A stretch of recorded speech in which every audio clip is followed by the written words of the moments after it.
Hello! Welcome back here to the channels Tapa Olho Azul and Super Acadêmico. I almost forgot my own channel. So, today I'll keep the reading of the book by Antony Giddens, New Rules of Sociological Methods. I gave it a break last week because I did that video with the maggots, the larva. Yeah, I don't know if you saw that. That was very entertaining. Lava in the microscope, going around, and I following her. It was okay. So before I begin, don't forget to subscribe to our channels. My channel Super Acadêmico, my son's channel Tapa Olho Azul, and help us to get to be seen in the internet, in the YouTube. So I'm going to continue the book. Today I'm going to talk about ethnomethodology in the first chapter. Ethnomethodology is a part of the first chapter. Ethnomethodology. As we spoke in the other two videos, ethnomethodology is a methodology in social sciences, in sociology most specifically, that has the attempt of embrace the single, the particular, the individual opinion, the individual position about a certain type of social issue.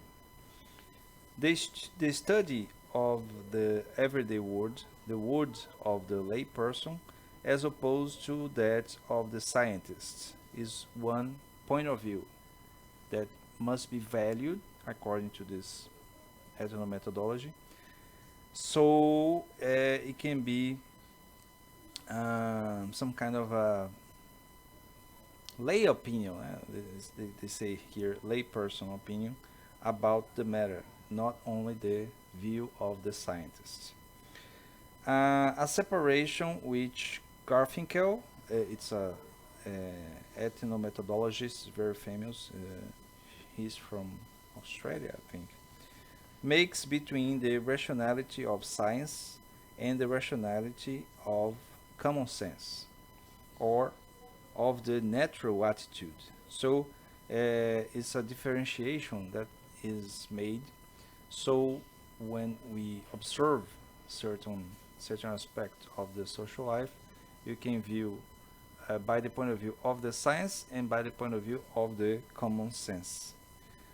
By the former phrase, he refers to the sort of standpoint that is presumed in Weber's analysis of rational action, involving the application of clear-cut means ends criteria to the explanation of social conduct.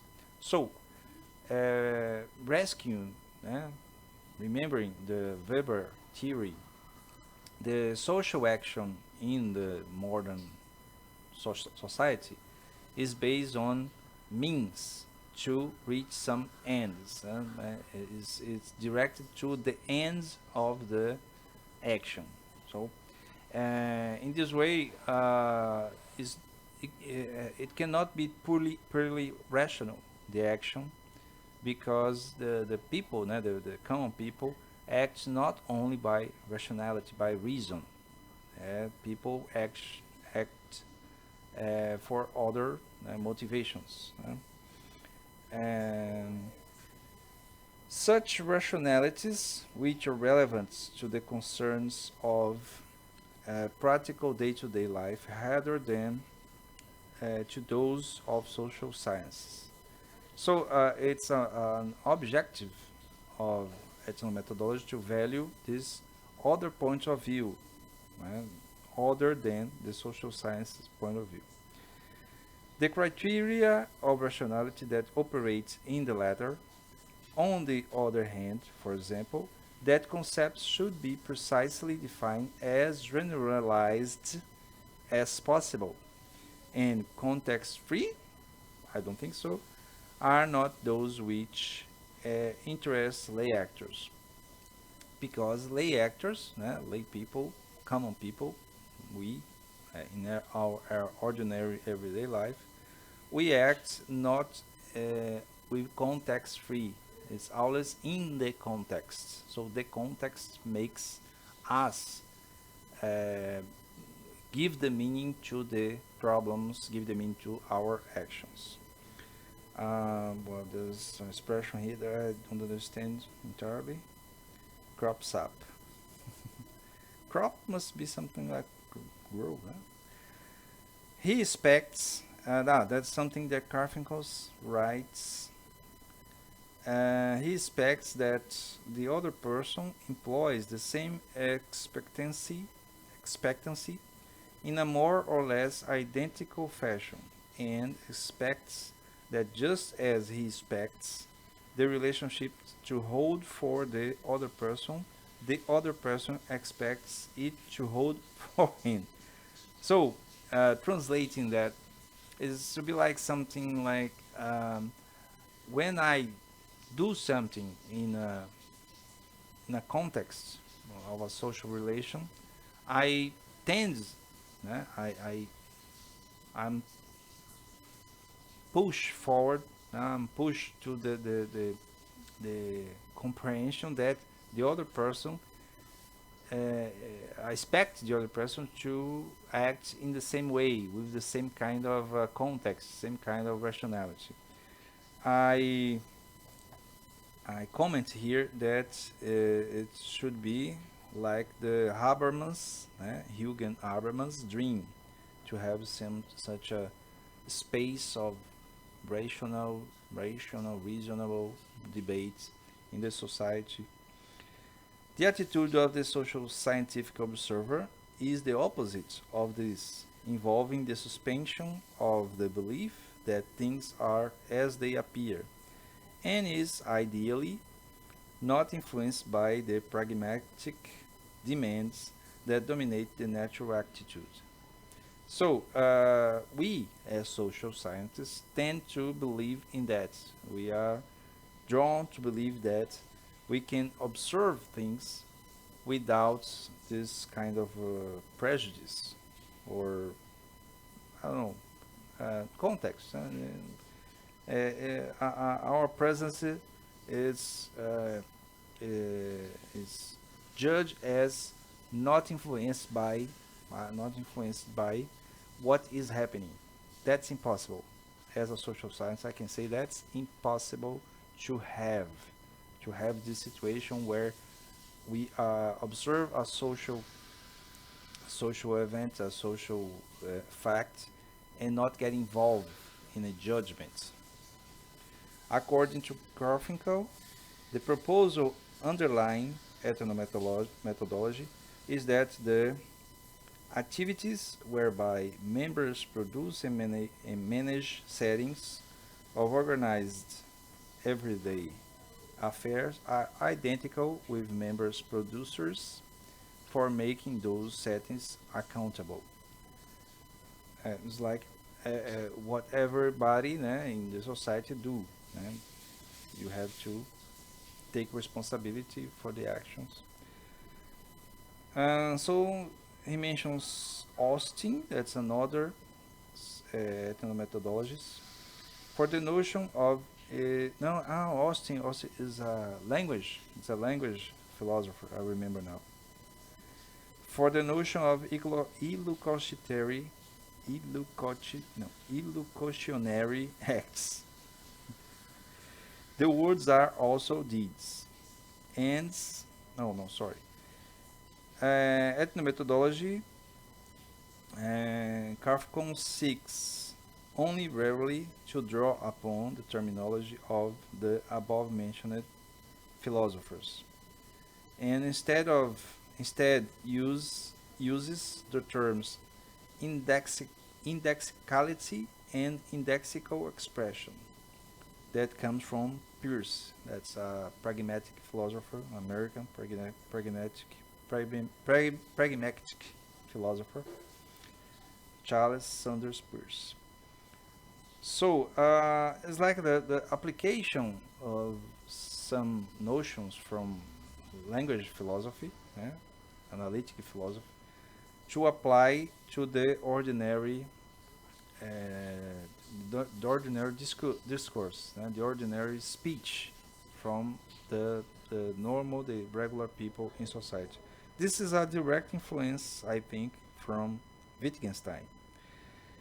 There's some other quotes here.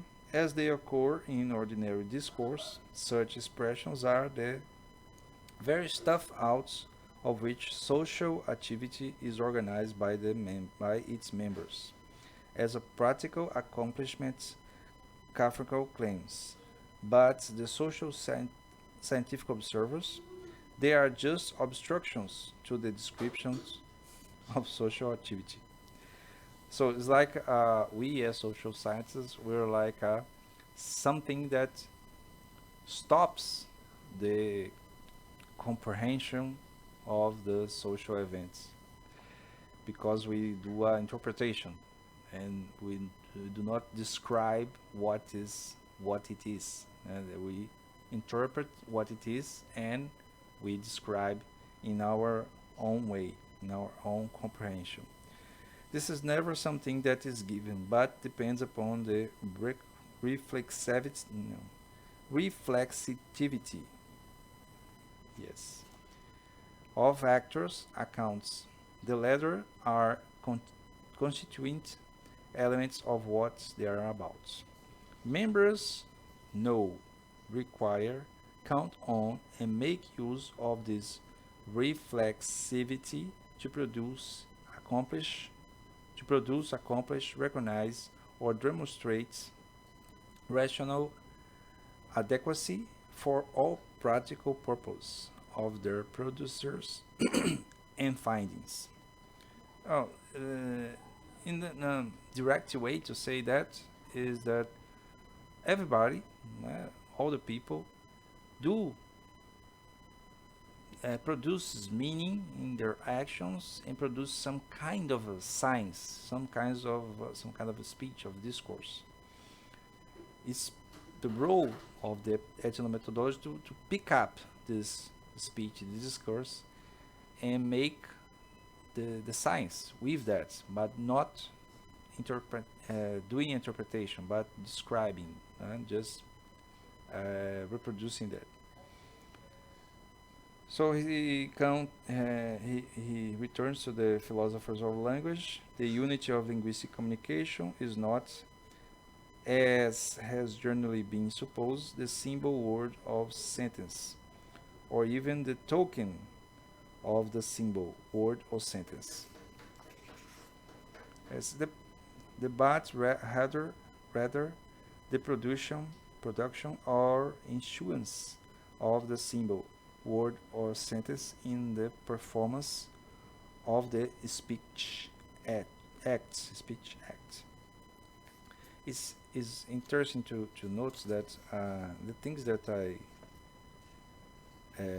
highlight in the book, in the text, are the things that I find important as a student of philosophy, a social researcher.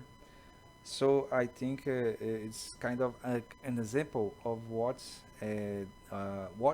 we interpret in the science, in the social life, and whatever.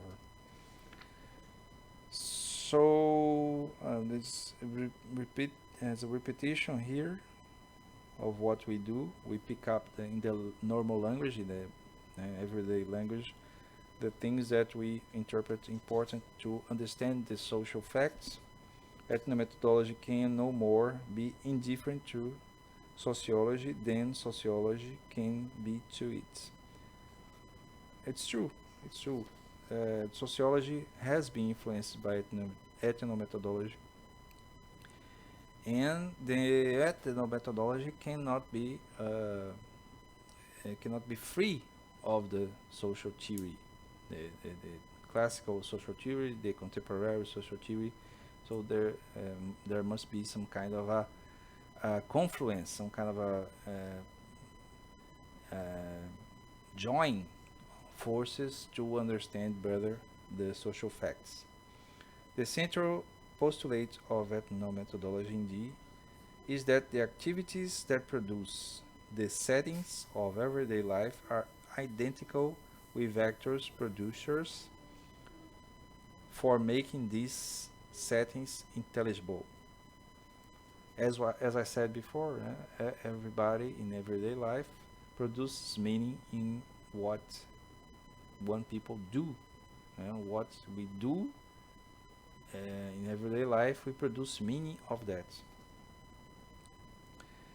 Now we may agree that the social scientist is in and of the social world that he or she seeks to describe, of course, and analyze in a way which is different from that of the natural scientist. Of course, too, you cannot observe the social life identically as a natural life.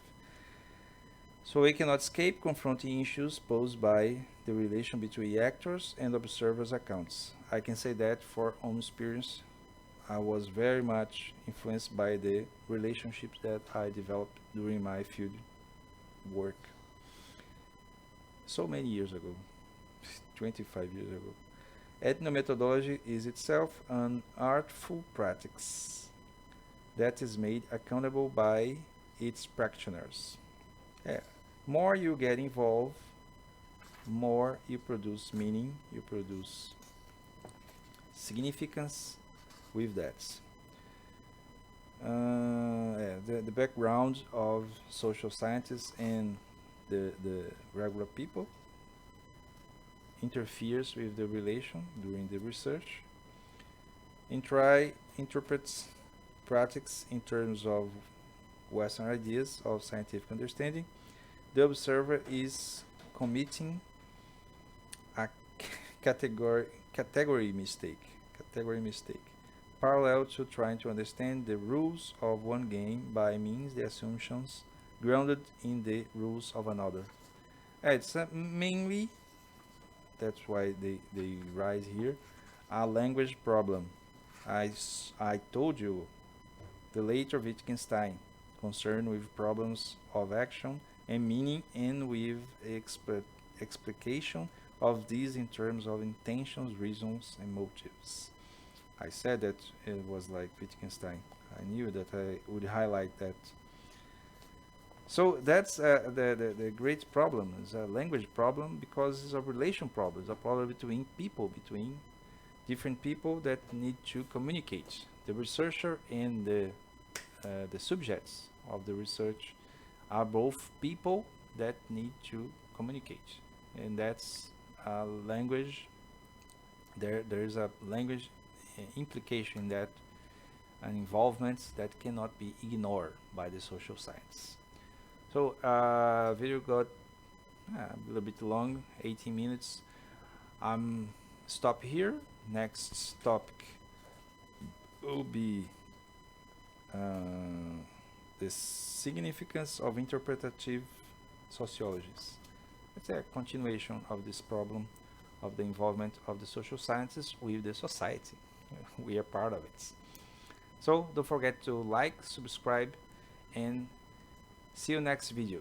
Bye.